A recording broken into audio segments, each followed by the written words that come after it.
Okay, you really got to, like, commit to it. Okay. This is for the internet. It's the Chronicles of Narnia. I don't think I did that very well. It's the Chronicles of Narnia. I love the Chronicles of Narnia. It's the Chronicles of Narnia. Wicca, wicca, wicca.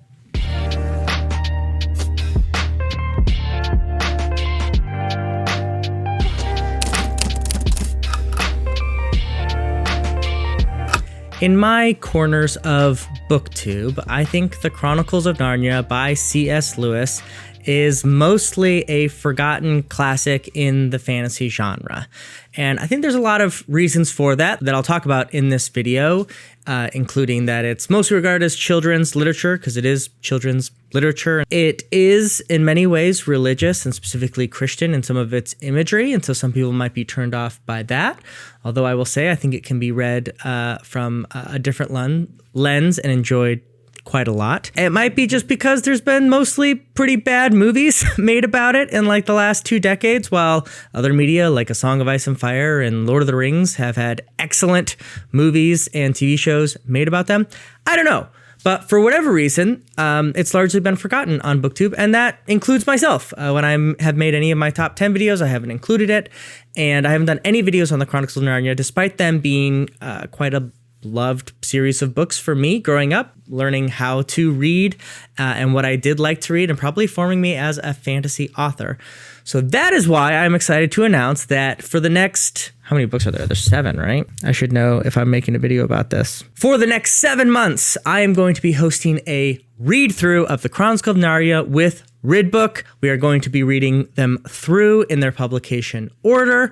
And this video is going to first obviously announce that read through and invite you to join us. But also I want to give a brief overview of what Chronicles of Narnia is and why I think you should join us on this if you have read them either not in a long time, like in your youth, or you've never read them.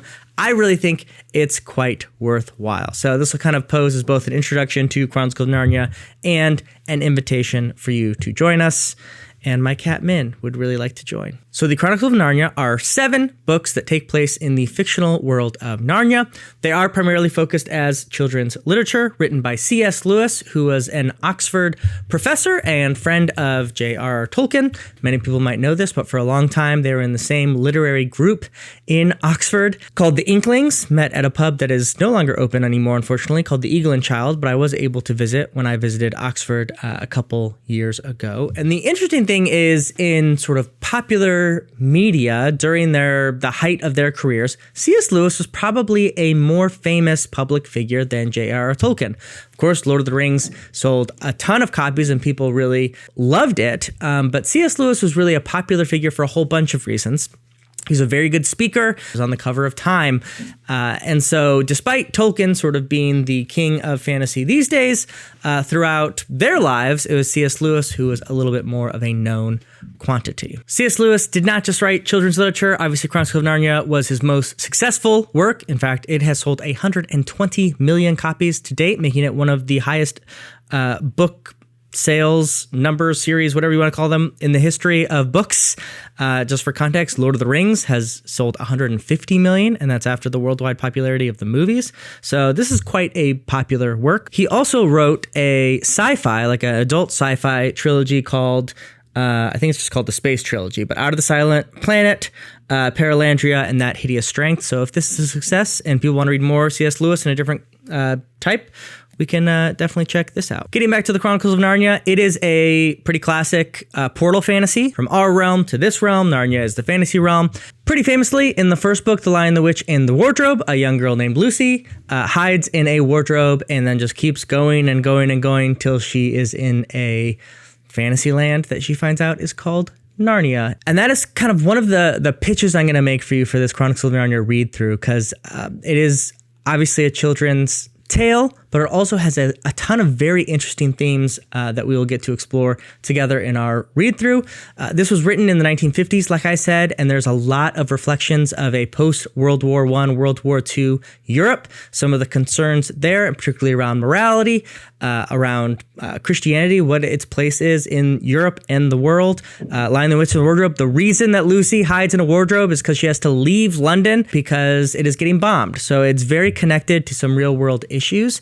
And C.S. Lewis has some very interesting themes. This will not be a Christian read through, so to speak. And I'm actually really interested to read this as someone who, last time I read it, was a very devoted conservative Christian, and now am not. So I want to really see how that experience measures up to my past experience, but also want to explore some of these themes not in a dogmatic or religious way, but in sort of a more humanist, global, moral way. And there's really a lot of interesting stuff that Lewis deals with about evil, about redemption, jealousy. I mean, there's some really, really great imagery, and it's honestly written so well. We will be starting with The Lion, the Witch, and the Wardrobe in September, and I say we because my friend Ridbook and I are doing this together.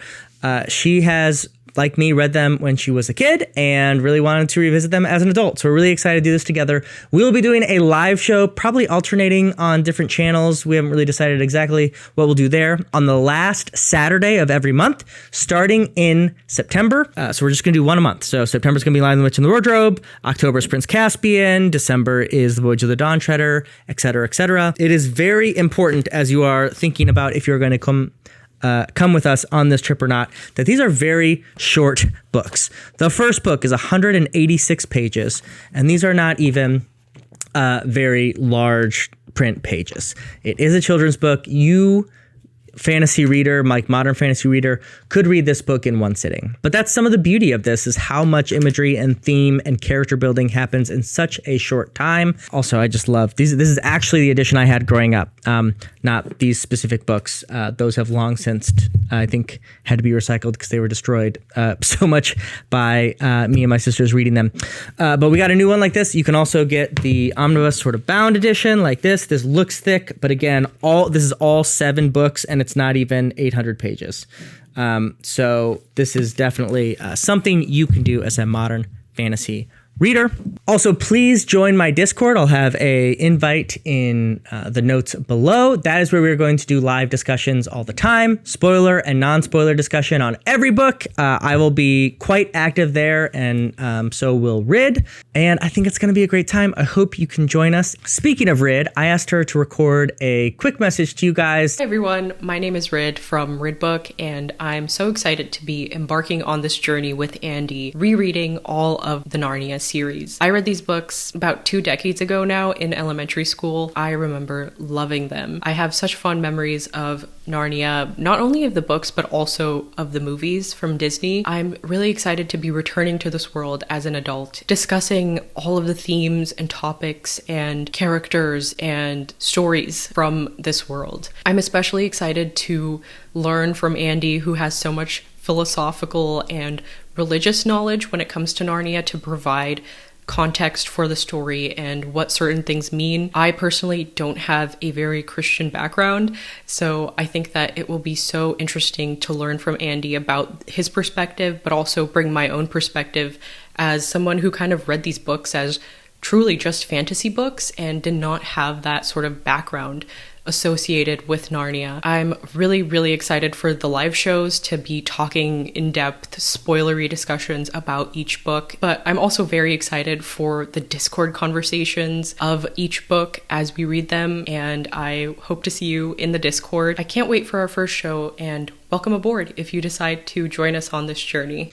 And speaking of co-hosts, I am so excited because we're going to have another host in this read through that I've tried to get on this channel many times, but has so far resisted, but has now agreed to be a part of this read along because she loves C.S. Lewis so much. So without further ado, I want to introduce to you, the Andy Smith Reviews BookTube community, my wife, Anna.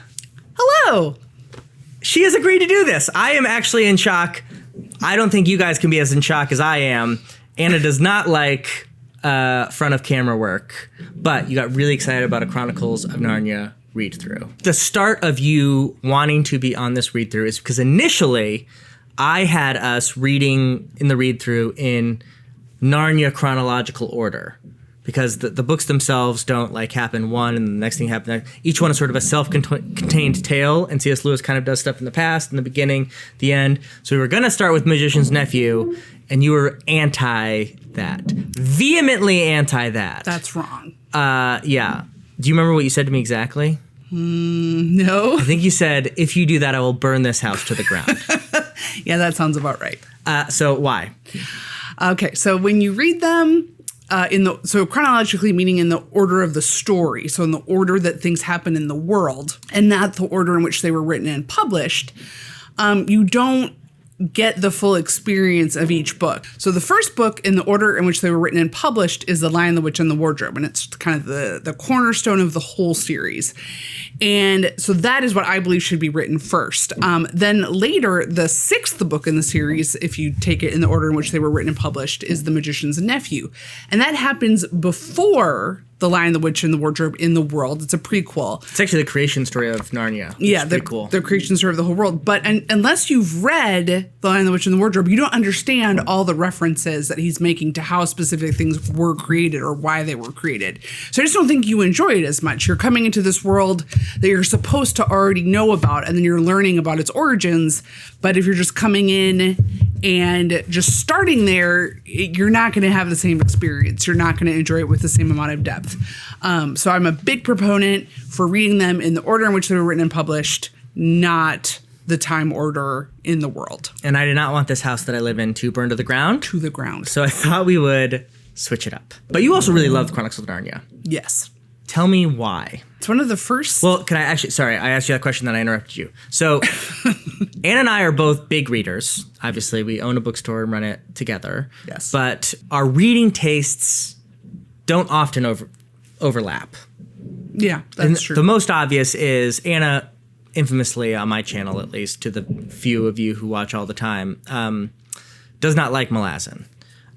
Hate it. Hates it with a deep passion. Yes, it hurts. It's very hurtful, and it will always be hurtful. But I just can't. There's nothing I can do about it now. Nothing you can do. I've given up. And like fantasy, generally, you like good fantasy. You like Lord of the Rings, but like it's not really your thing. Yeah, I've read Robin Hobb. I've read Brandon Sanderson. You've read the Farseer trilogy. And another one. Did you read Live Ship? Yeah. So good. Yeah. But like you're like, yeah, I read it. It was good. And I read the Assassins ones. Yeah. The Wolf. That's the Farseer. Oh, okay. That's the first one. Okay, yeah. Okay, so I read that. I've read Mistborn I really liked. Like A Song of Ice and Fire. Yep, I've read all of A Song of Ice and Fire. Yeah. I read what's the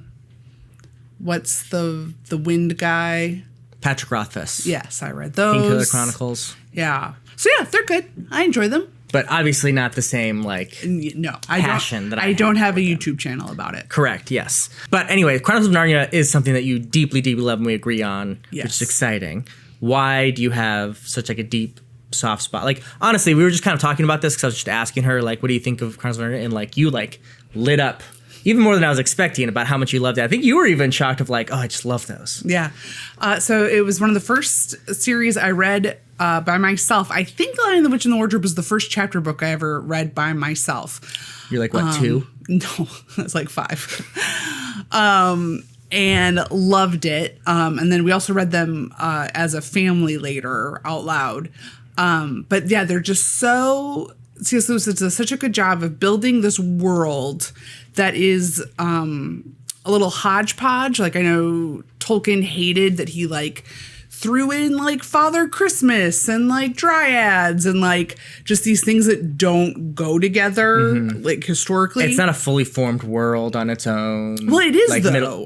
Middle Earth is like I see what you're everything saying. there is defined as if it was only a Middle Earth. Yeah. And this is very tied to our world, and C.S. Lewis is not above Greek mythology. Yeah. Santa shows up, and just kind of put all these things together to create though this like this beautiful world that you believe exists, that kind of has its own way of doing things. So great world building. And then C.S. Lewis is just an excellent writer. Yeah. Just his authorial voice is just so good. It's so crisp. It's so funny. I just really enjoy reading him. And that's true for fiction and nonfiction, but I think in these specifically, he just has this like charming way of telling the story that I really enjoy. And as we were talking about it, like I can remember almost exact sentences from some of the books from when I read them as kids. Yeah. Like we were talking about Mr. Tumnus's Cave, which is in Lion, the Witch, and the Wardrobe. And like I can remember a very specific turn of phrase that Lewis had that just like ingrained itself into me and painted this like really, really beautiful, wonderful picture. Well, and just like this is one of the best first sentences in all of English literature. The beginning of The Voyage of the Dawn Treader is, there was a boy called Eustace Clarence Scrubb, and he almost deserved it.